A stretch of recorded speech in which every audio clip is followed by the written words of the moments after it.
Hello friends, Deepa की अतरंगी बातों की दुनिया में आप सबका एक बार फिर से स्वागत है।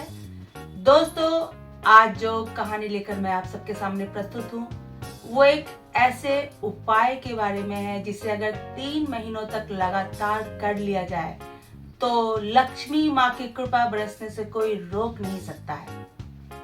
यह कहानी है दीनानाथ नाम के एक ऐसे व्यक्ति की जो किसी शहर में व्यापार किया करते थे।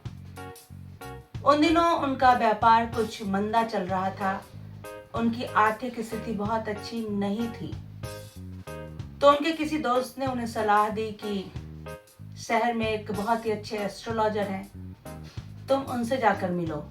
दीनानाथ ने एस्ट्रोलॉजर को जाकर अपनी कुंडली दिखाई। एस्ट्रोलॉजर ने बड़े ही ध्यान से दीनानाथ की कुंडली का अध्ययन किया और उन्हें एक उपाय बताया।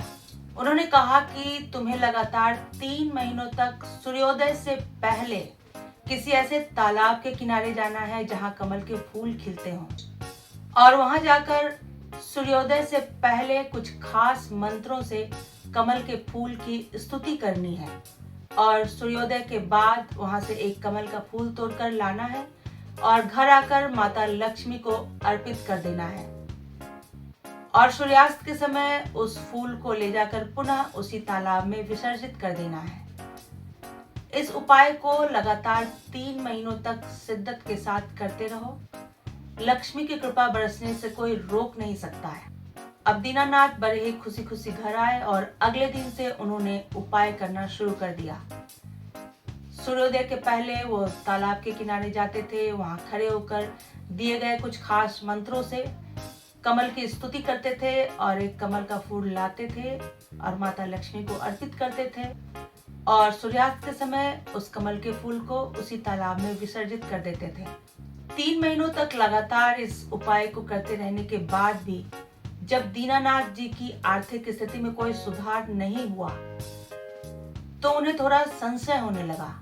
उन्हें लगा कि कहीं एस्ट्रोलॉजर ने कुछ गलत उपाय तो नहीं बता दिया। उन्हीं दिनों उनके चाचा जी उनके घर आए। तो दीनानाथ जी ने अपने चाचा जी को सारी बातें बताई।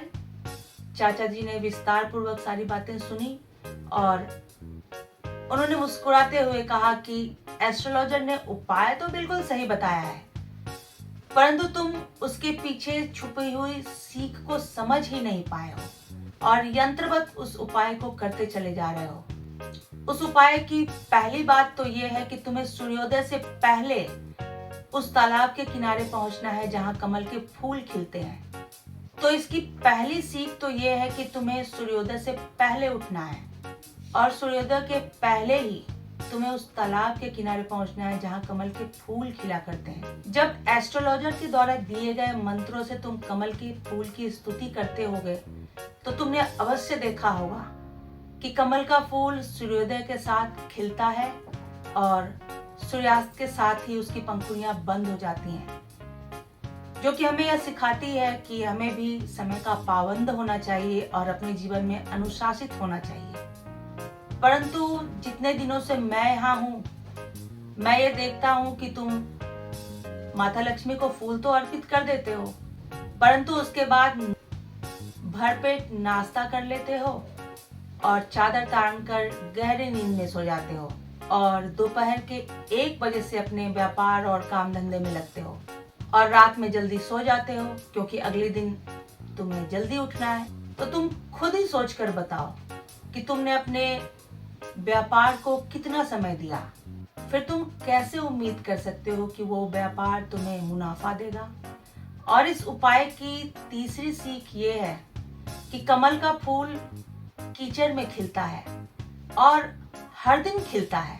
उसने प्रकृति से कभी यह शिकायत नहीं की कि मैं इतना खूबसूरत फूल जिसकी चर्चा शास्त्रों में भी की गई है, उसे ऐसे गंदे कीचड़ में खिलना पड़ता है। वो उस कीचड़ से प्रभावित हुए बिना हर दिन खिलता है। तो यह उपाय तुम्हें वास्तव में कमल के फूल की तरह बनने की सीख देता है। आसपास का माहौल, आसपास का वातावरण चाहे कैसा भी हो, तुम्हें उससे प्रभावित हुए बिना निरंतर अपने कार्यों में लगे रहना होगा। इसके बाद दीनानाथ जी ने अपने चाचा जी से पूछा कि इस उपाय को 3 महीनों तक लगातार करने की बात क्यों कही गई है। तो चाचा जी ने बताया कि किसी भी कार्य को जब हम कुछ महीनों तक लगातार करते रहते हैं तो वो हमारे लाइफ स्टाइल में शामिल हो जाता है। अब दीनानाथ को अपनी भूल समझ में आ गई थी।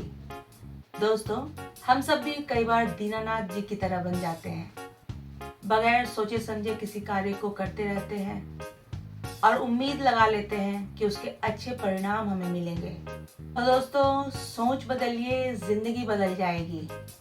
ऐसे ही कुछ अन्य तरंगी बातों के साथ मैं फिर से हाजिर होंगी। तब तक के लिए बाय बाय।